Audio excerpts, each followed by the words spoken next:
अभिजीत भी हमारे साथ जुड़ गए हैं विद्या प्रतिष्ठान से, जहां पर अजित पवार का अंतिम संस्कार किया जाएगा। विद्या, अभी तक फिलहाल वहां कौन कौन पहुंच चुका है? अभिजीत, अभी कौन कौन वहां पर पहुंच चुका है? देखिए, जिस तरीके से हम लोग इस तैयारियां देख रहे हैं, अभी विद्या प्रतिष्ठान में एक स्टेज बनाया गया है। वो 8 से 10 फीट बड़ा स्टेज बनाया गया है, जिसके ऊपर अजित पवार जी का पार्थिव शरीर जो है वो रखा जाएगा। उसको पूरी तरह से फूलों से सजाया गया है। एक तरफ वीआईपीज की बैठने की व्यवस्था की गई है, एक तरफ परिवार वालों के बैठने की व्यवस्था की गई है। जिस तरीके से हम लोग देख रहे हैं, पुलिस का भारी बंदोबस्त लगाया गया है, क्योंकि पूरी वीआईपी मूवमेंट जो है वो होने वाली है। स्टेज पर जो लोग आपको दिख रहे हैं वो अजित पवार जी के बेहद करीबी लोग हैं। विनोद सातव दिख रहे हैं, वो यहाँ के मेयर है। अजित पवार जी के एक पीएस दिख रहे हैं पाटिल, वो अजित पवार जी के साथ कई सालों से करीब से काम करते आए हैं। और पूरे फूलों से जो है ये पूरा स्टेज जो है वो सजाया जा चुका है। अपने नेता को अंतिम विदाई देने की तैयारी जो है उसमें कार्यकर्ता लगे हुए हैं। बहुत सारे कार्यकर्ता अक्रॉस द स्टेट यहाँ पर जुट रहे हैं, आ रहे हैं विद्या प्रतिष्ठान के ग्राउंड पर। एक खासियत थी अजित पवार जी की, वो थी कि उनका एस्थेटिक सेंस बहुत ही बढ़िया था। उनको कतई गंदगी या फिर कूड़ा कचरा पसंद नहीं आता था। तो ये पूरा परिसर आप देखेंगे विद्या प्रतिष्ठान का, तो एकदम साफ सुथरा नीट क्लीन परिसर जो है वो रखा गया है। दूसरी ओर अगर तो उनको फूल भी बहुत पसंद थे, तो फूल जो है ज़्यादातर उसका यूज़ जो है वो सजाने में किया गया है। लकड़ियाँ लाई गई है लास्ट राइट्स के लिए। पूरे राजकीय सम्मान के साथ उनकी अंतिम विदाई होगी, लेकिन उससे पहले अजित पवार जी की एक छोटी अंतिम यात्रा निकलेगी, जो कि कहा जा रहा है कि वो गदिमा सभागृह से निकलकर यहाँ तक आएगी, जो कि 200 मीटर का महज फासला है। और वहाँ से वो इस स्टेज पर उनका पार्थिव लाया जाएगा और यहाँ पे हिंदू रीति रिवाज के अनुसार उन पर अंतिम संस्कार जो है वो किए जाएंगे। अगर आप देखेंगे तो होम मिनिस्टर अमित शाह हो या फिर बीजेपी के नए अध्यक्ष हो नितिन नवीन जी, वो जो है वो बारामती पहुंच रहे हैं। उसके साथ ही chief minister Devendra Fadnavis, deputy chief minister Eknath Shinde, Shiv Sena UBT के चीफ जो है उद्धव ठाकरे, वो भी बारामती पहुंच रहे हैं। उद्धव ठाकरे ने सुबह उनके परिवार से भी मुलाकात की, सांत्वना की। अजित पवार जी, ये ट्रेजेडी ये है कि अजित पवार जी जो है वो घर के एक कर्ता धर्ता थे, फैमिली के कर्ता धर्ता थे, एनसीपी के कर्ता धर्ता थे। शरद पवार जी की 60 इयर्स की पॉलिटिक्स जो है उसमें से 45 इयर्स जो है वो अजित पवार जी ने संभाले है, बारामती संभाली है। तो अजित पवार जी का जाना शरद पवार के लिए बड़ा लॉस है, एनसीपी के लिए बड़ा लॉस है। घर का करता धरता चला जाना एक तरीके से असमंजस में है कार्यकर्ता।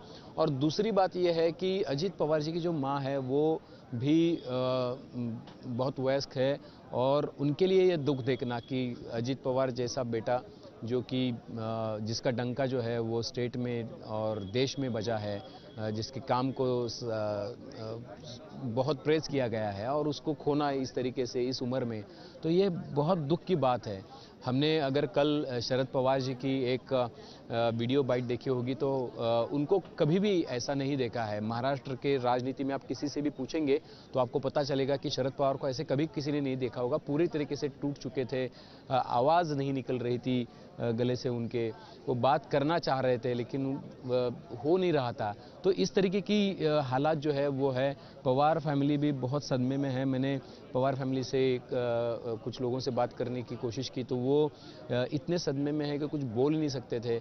कुछ यादें भी है उनके पास, किसी से 2 दिन पहले बात हुई थी, किसी से 4 दिन पहले बात हुई थी, किसी से बोला था कि 2 दिन के बाद आकर मिलो। तो ये सारा जो है तो अजित पवार ही थे जो कि ये सब कमान संभाल रहे थे। और कहा जा रहा था कि अगले कुछ दिनों में दोनों एनसीपी जो है फैक्शन साथ में आने वाले हैं, तो एक तरीके से फैमिली भी साथ में आ जाएगी, और उसकी भी तैयारी जो है वो पूरी जोरों शोरों से शुरू हो चुकी थी। लेकिन उसी के पहले अजित पवार अपने लोगों के बीच अपनी मिट्टी में आ रहे थे, अपने घर आ रहे थे, प्रचार के लिए आ रहे थे जिला परिषद और पंचायत समिति के, और उसी वक्त उनका प्लेन जो है क्रैश हो गया। वो भी बारामती की मिट्टी पे, बारामती की भूमि पे क्रैश हो गया। जब लोगों से पूछा गया तो क्या पहचानने लायक स्थिति नहीं थी जिस तरीके के विस्फोट हुआ था प्लेन का, तो लोगों ने घड़ी से पहचाना। ये भी एक आयरनी है कि अजित पवार जी ने राजनीति यहीं से शुरू की, 91 में लोकसभा में चुनकर गए, बाद में यहीं से 8 बार विधायक चुने गए, 5 बार उप मुख्यमंत्री बने और तगड़े वोटों से चुनकर आते थे और इसी मिट्टी से कमिटेड रहे, इसी लोगों से कमिटेड रहे और इसी भूमि पर उन्होंने अंतिम सांस भी ली और उनको पहचाना तो भी उनके हाथ में जो घड़ी थी उससे उनका शो जो है वो पहचाना। और देखिए घड़ी जो है वो एनसीपी का सिंबल भी है, एनसीपी की पहचान है, अजित पवार जी की पहचान है, पवार फैमिली की पहचान रह चुकी है बहुत सालों तक। तो एक तरीके से वो आयरनी भी यहाँ पे दिखती है। पूरा वातावरण जो है वो शोकमग्न वातावरण है। लोग काफ़ी हताश निराश है, दुख में है, दर्द में है और अपने नेता को अंतिम विदाई देने के लिए पूरी तैयारी जो है वो हो चुकी है। पुलिस ने भी भारी बंदोबस्त यहाँ पर जारी कर दिया गया है। अभिजीत, देखिए काफी भावुक पल है ये पूरे पवार परिवार के लिए। ऐसे में अजित पवार क्योंकि एक वरिष्ठ नेता थे अभिजीत, तो क्या प्रधानमंत्री नरेंद्र मोदी भी पहुंचेंगे उनको अंतिम विदाई देने के लिए? अभी तक जो जानकारी आ चुकी है उसमें नरेंद्र मोदी जी का, प्राइम मिनिस्टर का कोई भी प्रोग्राम जो है वो अभी तक तो सामने नहीं आया है, लेकिन होम मिनिस्टर अमित शाह जी हो या फिर बीजेपी के अध्यक्ष नितिन नवीन जो है वो हो, राज्य के मुख्यमंत्री, बाकी राज्य से भी बहुत सारे नेतागण जो है वो बारामती पहुंच रहे हैं। हमें पता है कि जिस तरीके से नेशनल फिगर है शरद पवार साहब और सुप्रिया सूले भी लोकसभा में 15 साल से काम कर रहे हैं, तो एक तरीके से उनके जो कॉर्डियल रिलेशन जो है वो बहुत सारे लोगों से रह चुके हैं। तो बहुत सारे नेता जो है वो भी मुझे लगता है कि यहाँ पर शिरकत करेंगे, यहाँ पर आएंगे, लास्ट रिस्पेक्ट देने, अंतिम विदाई देने, अंतिम दर्शन के लिए आएंगे। लेकिन प्राइम मिनिस्टर नरेंद्र मोदी जी का कोई भी प्रोग्राम अभी तक तो ऑफिशियली सामने आता हुआ नहीं दिख रहा है। हालांकि बाकी सारे leaders across the party, BJP हो, शिवसेना हो, यूबीटी हो या फिर देश के बाकी राज्यों से भी जो प्रांतीय पार्टीज हो, वो सारे लोग जो है वो यहाँ पर आ रहे हैं। विद्या प्रतिष्ठान में कल से ही तांता लगा हुआ था, बहुत कतारें थी, बहुत सारे लोग आए हुए थे, शोक में थे। कई लोग तो ऐसे थे कि वो स्टेज की तरफ आने की हिम्मत नहीं कर पाए, वो देखने की हिम्मत नहीं कर पाए। बहुत सारे ऐसे लोग मिले वो जो पीछे ही खड़े रहे, बस खड़े रहे, मौन खड़े रहे। तो एक तरीके से ये भी बड़ी श्रद्धांजलि थी कि देखिए यहाँ पे घोषणाएं भी लग रही है कि अजित दादा वापस आइए और अजित दादा अमर रहे, इस तरीके की घोषणाएं भी जो है वो यहाँ पर लगती हुई हमें दिखाई दे रही है।